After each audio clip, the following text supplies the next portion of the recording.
देखिए, हर कोई 12th के बाद अपना करियर सेट करना चाहता है और हर कोई चाहता है कि जल्दी से जल्दी पैसा कमाएं और अपना जो करियर है वो एक अच्छी दिशा में लेके जाए।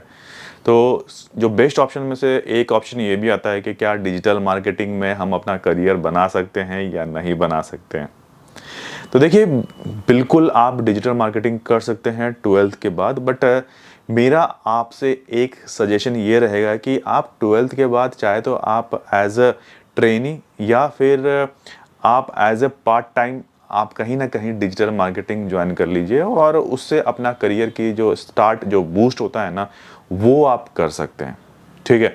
अब मैं ऐसा क्यों बोल रहा हूँ कि देखिए, ग्रेजुएशन करना ज़रूरी है। मान के चलिए कि 12th के बाद एक कुछ ना कुछ कॉरस्पॉन्डेंस से कर लीजिए या फिर आप कहीं से भी एक ग्रेजुएशन कर की डिग्री आप अपने रिज्यूमे में ऐड ज़रूर कर लीजिए। देखिए, आप किसी भी कंपनी में जाएंगे ना तो वहाँ पर समझ लीजिए कि अगर पोस्ट ग्रेजुएशन नहीं मांग रहा है तो कम से कम एटलीस्ट आपसे ना ग्रेजुएशन की उम्मीद करते हैं।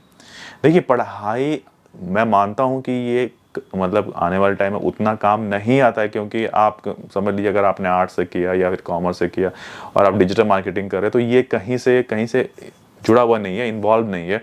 तो अलग अलग चीज़ें हैं, तो कहीं से यूज़ नहीं होता। बट ये पढ़ाई समझ लीजिए सिर्फ आपकी जो मैच्योरिटी लेवल है, दिमाग की जो सोच है ना, उसको बढ़ाने में ये बहुत ज़्यादा हेल्प करता है। तो मेरा आपसे एक नम्र निवेदन होगा कि आप 12th के बाद एक ग्रेजुएशन डिग्री ज़रूर ले लीजिए, कहीं से भी ले लीजिए। 3 साल क्या होता है, मतलब कि अपने पार्ट टाइम आप डिजिटल मार्केटिंग कर रहे हैं तो साथ में ग्रेजुएशन ज़रूर कर लीजिए। वो लॉन्ग टर्म में आपको बहुत ज़्यादा हेल्प करने वाला है। किसी भी आप मल्टीनेशनल कंपनी में लैंड करते हैं, आपसे मास्टर डिग्री पूछें ना पूछें, लेकिन ग्रेजुएशन है या नहीं है वो आपसे ज़रूर पूछेंगे। बाकी अगर आप समझ रहे हैं, कई लोगों ने मुझसे कहा था कि क्या गूगल एडवर्ड या फिर पीपीसी 12th के बाद कर सकते हैं या फिर किसी कंपनी में ज्वाइन करके ये चीज़ें हम कर सकते हैं या नहीं कर सकते हैं। तो बिल्कुल आप बेझिझक होके आप 12th के बाद गूगल एडवर्ड ज्वाइन कर सकते हैं और उसमें एक अच्छा पैसा कमा सकते हैं। लेकिन कोई किसी भी काम को करने से पहले आप ये चीज़ें तय कर लीजिए कि क्या आपको डिजिटल मार्केटिंग में ही आपको रहना है। अब लोग क्या करते हैं, कुछ दिन काम करने के बाद दिमागों में फतूर आता है कि हम सेल्स कर लें क्योंकि वहाँ ज़्यादा पैसा है। बट अगर आप अपना करियर देख रहे हैं कि आपको लॉन्ग टर्म करियर आपको चाहिए और एक अच्छा पैसा आपको चाहिए, तो आप डिजिटल मार्केटिंग में बिल्कुल कदम रख सकते हैं। गूगल एडवर्ड और पेड कैंपेन आप सीखना स्टार्ट कर दीजिए।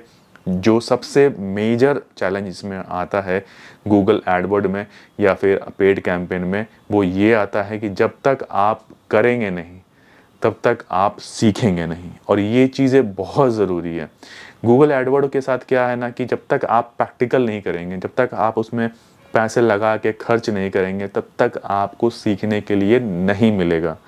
लोग क्या गलती करते हैं कि लगातार वो पैसे तो मतलब पैसे तो होते नहीं हैं। तो मैंने क्या किया था कि अपने से ही 5,000 रुपये डाले।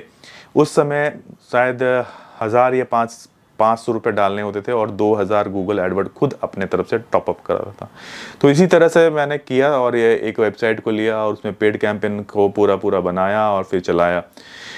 पेड कैंपेन मैंने सीखा लगभग 1.5 साल के बाद, जब मैंने कंपनी में ज्वाइन कर रखा था और वहाँ पर 1.5 साल मैंने पहले एसईओ किया, फिर ऑफ पेज एक्टिविटी की और फिर कहीं जाके 1.5 साल के बाद मुझे एडवर्ड सीखने का मौका मिला मुझे। तो आप किसी कंपनी में जब तक ज्वाइन नहीं करेंगे तब तक आपको सीखने के लिए गूगल एडवर्ड समझ लीजिए कि नहीं मिल पाएगा, क्योंकि जब तक आप प्रैक्टिकल नहीं करेंगे, जब तक आपको प्रॉब्लम्स नहीं मालूम चलेगी गूगल एडवर्ड से रिलेटेड, तब तक आप ज़्यादा कुछ नहीं कर पाएंगे, और ये सबसे ज़रूरी है। परेशानी तो बस यही जाके आती है कि गूगल एडवर्ड जो है ना, वो प्रैक्टिकल करने से ही आता है, क्योंकि कई तरह के प्रॉब्लम्स आएंगे आपको लैंडिंग पेज।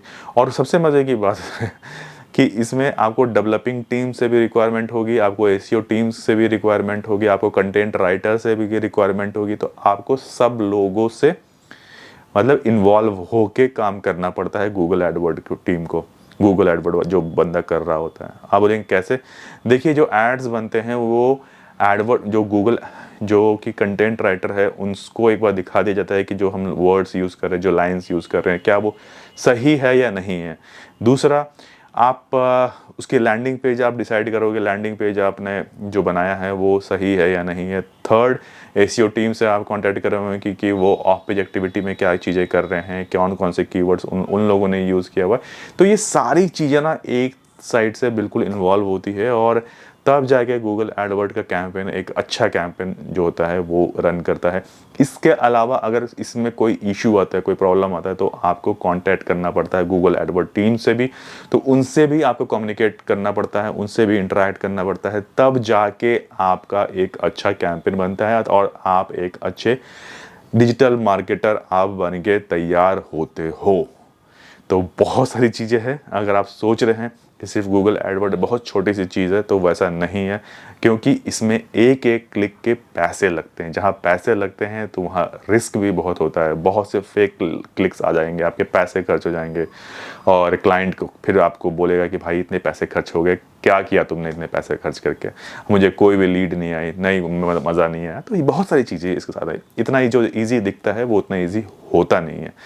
तो इससे रिलेटेड कोई और सवाल होगा तो आप मुझसे पूछिएगा, फिर मैं लेके आऊँगा। मेरी एक वेबसाइट है dailydudes.com, जो कि मेरी सेकंड चैनल है मेरा, जो कि अगर आप विज़िट नहीं किया है तो वो जाके विज़िट ज़रूर कीजिएगा और एक बार देखिएगा ज़रूर।